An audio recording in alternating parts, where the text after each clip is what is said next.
Dropped it off the back seat of a car onto the pavement.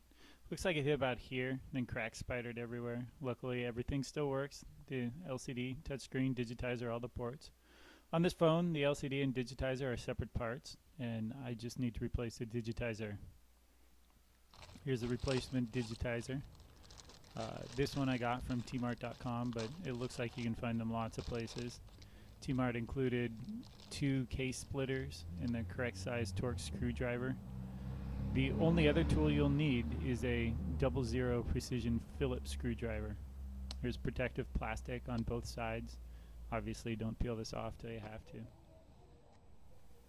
This isn't too bad a job. Just make sure you have a lot of time, a lot of patience. Worry about electrostatic discharge. Don't force anything. What can I say? It worked for me, but there's a very good chance you're going to trash your phone permanently. So make sure you're understanding everything you're doing. Now remove the 6 Torx screws holding the back plate on. They have Loctite on them, so be careful unscrewing them. Go slow, be firm, don't strip anything. If you strip a screw, you're toast.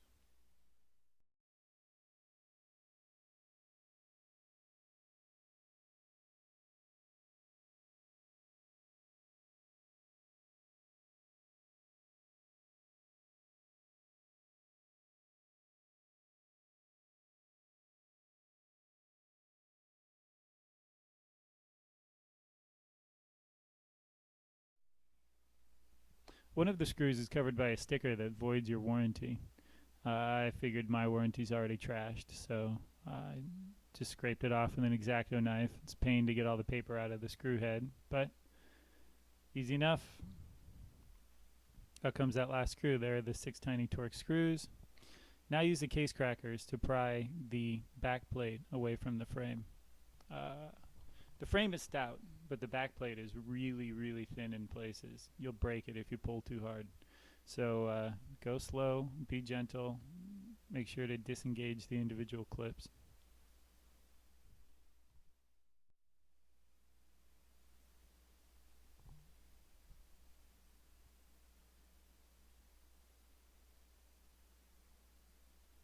This took me a while, obviously edited.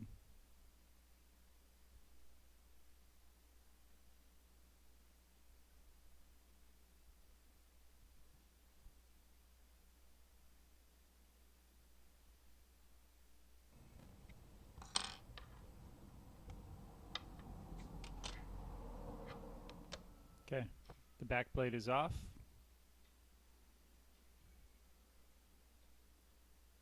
Now peel up the RF shielding over the 2 flex cable connectors on the bottom PCB. Found it easiest to peel up the little bit over the screw hole and then go back towards the connectors. Only peel up the part over the connectors, don't remove the whole thing. You're going to stick this back down when you're done. This is what the flex connectors look like, 2 of the 4. To open them, you pry the white plastic tab upward. Here I'm removing the small RF shield on the upper right. I don't think I needed to remove this.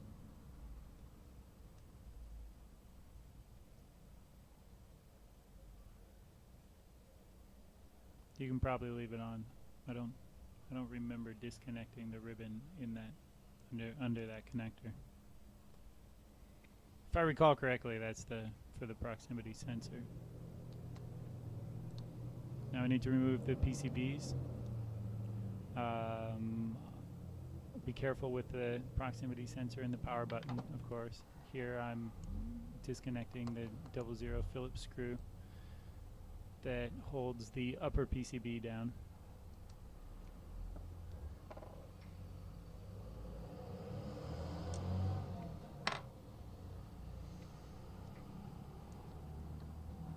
Screws out. Now it's time to remove the 2 flex cables connecting in back of the upper PCB. It's really tight back there, not easy to get at.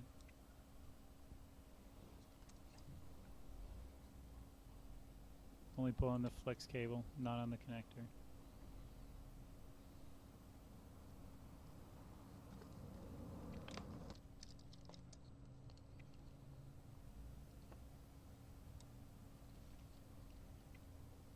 I'm undoing the 2 flex cables on the bottom PCB.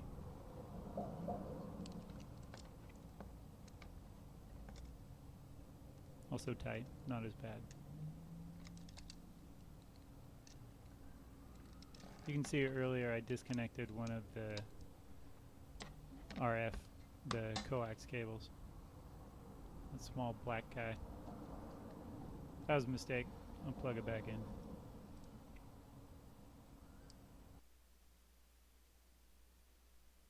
So there we are, the 2 PCBs off the back. Alright, now it's time to separate the digitizer from the frame. This is dirty business. Wear eye protection because little glass shards are going to spray everywhere. You can see the black ones already starting to cover the desk. You can't see all the white ones down there. The digitizer is glued down with some sort of rubbery butyl type adhesive. It feels almost like a car windshield or something. It's tough to pry off. Be careful of the flex connector up there. Alright, looks like digitizer's off. Come on. So the digitizer's out, but you're not going to be able to fit the controller IC through the tiny connector between the LCD and the frame. So you might want to just cut it.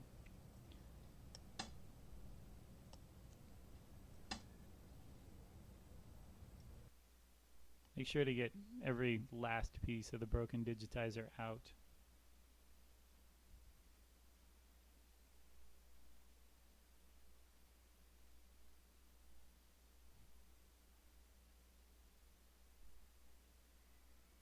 So I didn't immediately see how to remove the screen. Didn't really want to remove the screen anyway, since it's fine. So I used a rotary tool to shave the opening a little bigger. It doesn't take much to get the new controller to fit. Obviously I don't recommend doing this. It's bad enough that you're following these instructions anyway. So here, slip the controller and flex cable on the new digitizer through. It's in. Don't remove the top sheet like I almost did. Remove the bottom sheet. There we go. And make sure your LCD is completely polished, no fingerprints, because you're just about to seal that thing in for good. Stick them together. Take the backing off the controller and flex cable so that they'll stick to the upper PCB. Now this is the hard part. Reconnect all floor flex cables. They're not too bad to start by hand. You just kind of wiggle at them to poke them in, and then once they're started, seat them by pushing on the ears on the cable. Snap the connector shut. Once they're snapped shut, now we stick the RF shield back over. When you stick the RF shield back over, make absolutely certain that it doesn't interfere with the screw hole. Life will be miserable if you manage to try to feed a screw into a hole that has RF shield in it. Okay, here, putting it back together, making sure that the RF coax cables won't get pinched between the back plate and the frame. For some reason, things loosen up a little bit, so they don't go back together quite as well as they were. Snap the back plate back on. Use a tiny screwdriver to help the latches see. This is almost as painful as getting it open, but you know, as long as your PCBs are seated, then that back plate should just sort of snap on with a little bit of encouragement.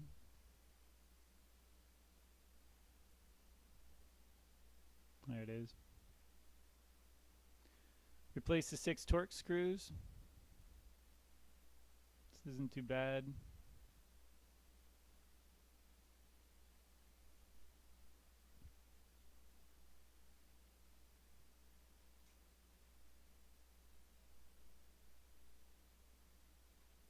from here on out, it's pretty obvious. Trying to think if there's anything else to worry about while in there. Yeah, one thing. That power button and proximity sensor are in a bad place. It's pretty easy to mess them up when taking out that top PCB. So be very careful, especially the power button. Alright, here we go. Moment of truth. Turn it on. Screen works. It appears to be booting. Gotta admit, it kind of surprised me. Now, will the touchscreen work? Will the touchscreen work? Come on.